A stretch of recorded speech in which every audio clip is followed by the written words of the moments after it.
Dicen que no hay dos sin tres. HDP 365, tercera temporada.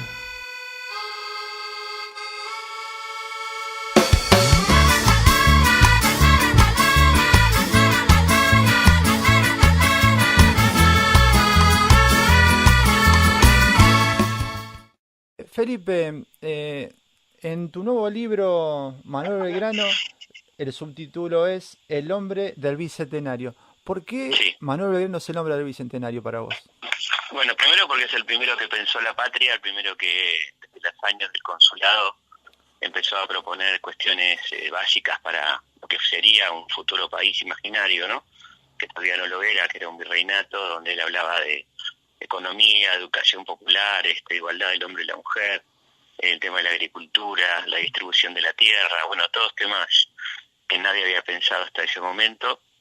Luego porque es un protagonista importante de la Revolución de Mayo, luego obviamente sus campañas militares, la creación de la bandera y su participación tan importante y creo que decisiva en el Congreso de Tucumán con ese famoso discurso del 6 de julio que muchos dicen que tuvo mucho que ver para que 3 días después se apurara esa proclamación de independencia. Así que por todos esos motivos creo que es el hombre del Bicentenario, que no quiere decir el hombre más importante de los 200 años, sino de este periodo por lo menos que va del 10 al 16 o al 20, creo que es una persona fundamental, ¿no?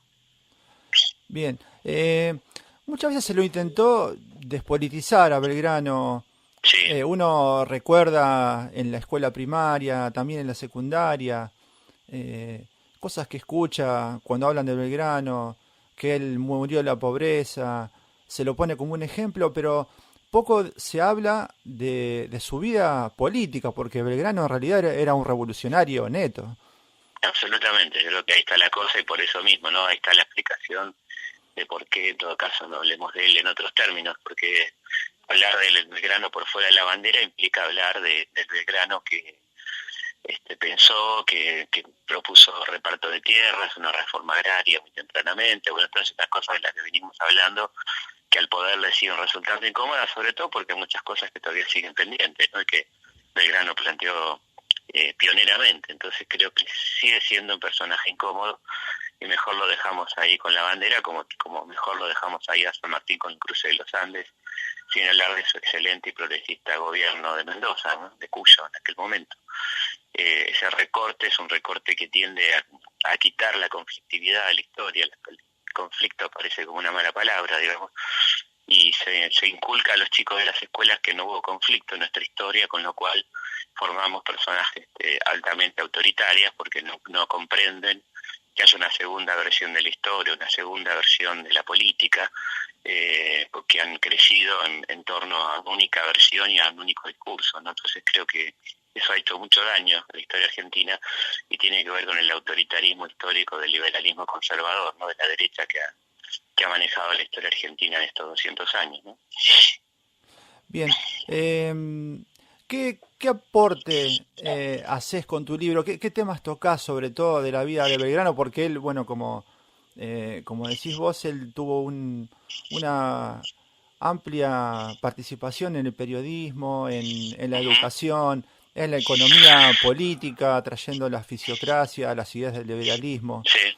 Mm, Bueno, yo creo que el libro aporta sobre todo esto, ¿no? Que el otro Belgrano menos conocido, este Belgrano que vos estás mencionando, toda su etapa periodística que tiene que ver con un periodismo militante y didáctico, ¿no? Donde se trataba de que la gente conozca sus derechos, que cultivar el suelo, en un momento de predominio absoluto de la ganadería, ¿no? Donde empieza a plantear que hay otras formas ujú. de poder encaminarse hacia la riqueza de un país, que no tenía que ver con la riqueza fácil y peligrosa de la ganadería, que no generaba puestos de trabajo, contra la exportación de la materia prima sin elaborar, ¿no?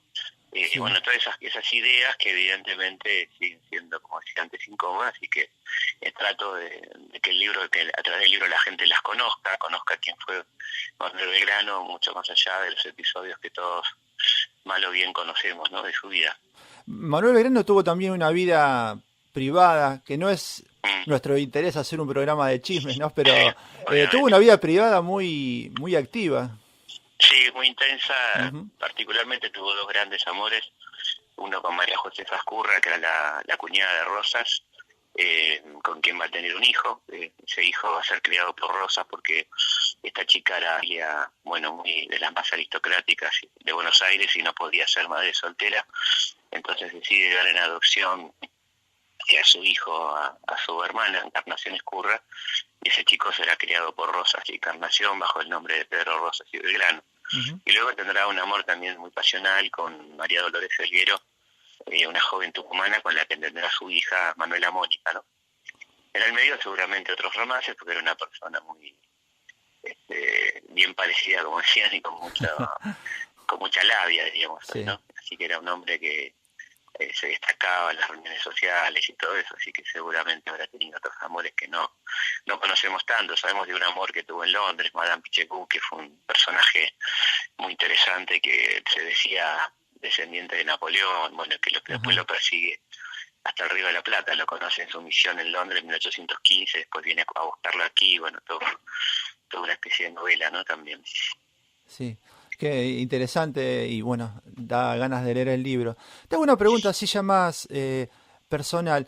¿Cuál fue tu experiencia en estos años, varios años ya de difusión de la historia por fuera de la academia tradicional de la historia, digamos? Sí, sí. No, mi experiencia es muy buena, tengo la verdad que las mejores rapports de parte de la gente, ¿no? Yo doy muchas charlas en todos los tipos de ámbitos y es muy lindo ver cómo la gente se interesa por la historia. A mí me preocupa mucho que la gente conozca la historia de su país, porque creo que es un patrimonio social colectivo, ¿no? Que no tiene que estar en manos de académicos nada más o de un Ujú. grupo cerrado que se niegue a difundirlo o que lo considere como una especie de tesoro de coto personal. Así que mi experiencia es muy buena y yo soy convencido que a la gente le interesa la historia. Todo depende de cómo se la presente, ¿no? Si se la presenta como algo ajeno que no tiene nada que ver con lo que a la gente le pasa, por supuesto a la gente no le va a interesar ni se va a acercar a ella, ¿no? Creo que pasa bastante por ahí. Sí, seguro. ¿Estás dando charlas para chicos de secundaria o de otro Sí, sí, nivel? Ujú. lo hago habitualmente, y además a mis charlas en general, como las que doy presentando el libro, viene muchísimo público joven. No te diría que casi la mitad del auditorio que viene es público joven, así que eso para mí también es muy reconfortante y es muy estimulante ver que tantos jóvenes se interesan por la historia. Yo creo que básicamente hay una gran confusión de parte del llamado mundo adulto en torno a los jóvenes, que dan por supuesto que esas cosas no les interesan, que su interés está Sí. únicamente en las redes sociales o en el celular, y hay un prejuicio muy fuerte, ¿no? Que te das cuenta en la práctica que no es así. Me pasa mucho que los chicos se quedan después de la charla preguntándome qué libro puedes leer sobre tal o cual tema, y bueno, son cosas muy estimulantes que a mí me dan muchas ganas de seguir escribiendo, pensando sobre todo en esas futuras generaciones, ¿no? Qué bueno. ¿Y qué perspectiva tenés vos que recorres el país, que tenés contacto con diferentes realidades de la Uh-huh. educación pública argentina? Bueno, yo creo que está en crisis, ¿no? Hay una Ujú. crisis profunda de la educación que no termina de ser encarada seriamente por los ministerios. Pasó con el anterior, que pudo haber tenido buena voluntad en cuanto a la provisión de material y todo ese tipo de cosas, pero que sigue fallando en lo que tiene que ver con la formación docente y con a nivel áulico, ¿no? Con la cuestión del aula, donde sigue predominando la voluntad o no voluntad, o la capacidad o incapacidad del docente, ¿no? A cada uno Sí. nos pasó que Ujú. tuvimos la suerte o la desgracia de tener determinados docentes. Eso no puede ser, no tiene que ver con un criterio de formación más parejo y más profesional, de lo cual no son responsables los docentes, sino un sistema que no le da las herramientas para hacerlo, ¿no? Que paga muy malos sueldos y que no permite en todo caso esa formación, yo creo que es una obligación del Estado, absolutamente, ¿no? No, no, seguro. Muchas veces se lo somete al docente a que se forme por sus propios medios, a su propio Claro. criterio, se lo deja la libertad y es real eso. Muchas veces depende de la voluntad del docente que lo haga o no. No, Ujú. además después se lo acusa, por supuesto, ¿no? Primero se lo somete a esa situación absolutamente injusta, donde se lo acusa de que no está formado y a la vez se omite decir que no se le dieron los medios para hacerlo, ¿no? En un momento en que está obteniendo un sueldo de un poquito más de subsistencia, donde eso no puede ser, ¿no? Cualquier curso privado es caro, y hay dificultades de traslado. Me parece que esas son cosas que hay que hacerlas en las escuelas, y jornadas de formación y capacitación pedagógica de carácter urgente, que tiene que ver con las materias, no con pedagogía abstracta, que no sirve mucho para nada, sino Exacto. cómo se enseña matemática, cómo se enseña historia, cómo se enseña geografía, que cada una tiene su propia pedagogía. Uh-huh. Me parece que ahí está la falencia de todo esto, ¿no? Porque más allá de que tengamos buen material didáctico, estamos fallando en lo fundamental, que es cómo transmitirlo. Seguro. Cosa importante sobre todo para el alumno, que es el protagonista de la educación. Bueno, es lo que se pierde de vista. Vos claro. sos docente y te das cuenta perfectamente que el último que se piensa es en el alumno. Sí, seguro. Se pone el acento en el docente, que está bien, pero el docente no es el protagonista de la educación. El protagonista de la educación es el alumno.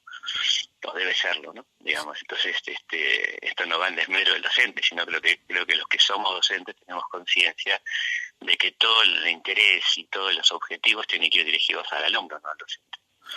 El docente hay que capacitarlo, pero parece una confusión. Es el último en enterarse, el último que se tiene en cuenta, el último al que se le pregunta es el alumno, ¿no? Se da por hecho que lo que hace el sistema está bien y el alumno no tiene más que aceptarlo sin opinar demasiado. No recuerdo muchas encuestas que se le han hecho a los alumnos sobre cómo le gustaría estudiar y qué le gustaría estudiar, por ejemplo. No, es cierto eso. Y la última pregunta, porque sabemos que queda poquito tiempo. El 20 de junio se hizo el acto acá en Rosario, nosotros somos de la zona, y hubo muchos conflictos, bueno, se cerró a la mayoría del público. ¿Qué pensás sobre esta organización? Me pareció vergonzoso, realmente vergonzoso, y que va en sentido contrario absolutamente al pensamiento democrático revolucionario de Belgrano, ¿no? Y aunque se cierre una plaza para que un presidente lo insulten, es todo un símbolo de fracaso, ¿no? De fracaso de una política y de la política también en un punto, ¿no? Pero de alguien en particular que no tiene el espíritu democrático para dejar que la gente se exprese como quiera, ¿no? Y en todo caso una gran cola de paja, ¿no? Porque si vos estás tranquilo con tu conciencia, no tenés ningún problema que vaya todo el mundo y te diga lo que te tenga que decir, digamos, ¿no? Si cerrás la plaza para que no vaya la gente, porque evidentemente suponés que te van a decir cosas que no te van a gustar, entonces habría que pensar por qué te van a decir cosas que no te van a gustar. Ejercicio que no creo que haga mucho el presidente de la nación, ¿no? Seguro. Bueno, Felipe, te agradecemos muchísimo por darnos este tiempo a nosotros, que somos una radio pequeñita, pero que son las radios que más me gustan y sé las que necesitan más apoyo, así que siempre voy a estar con ustedes. Bueno, te vamos a llamar de nuevo entonces. Muchas gracias. Bueno, no todos los días, pero cuando quieran, por supuesto. No, seguro, cuando valga la pena molestarte. Un abrazo enorme. Gracias, Felipe. Chao.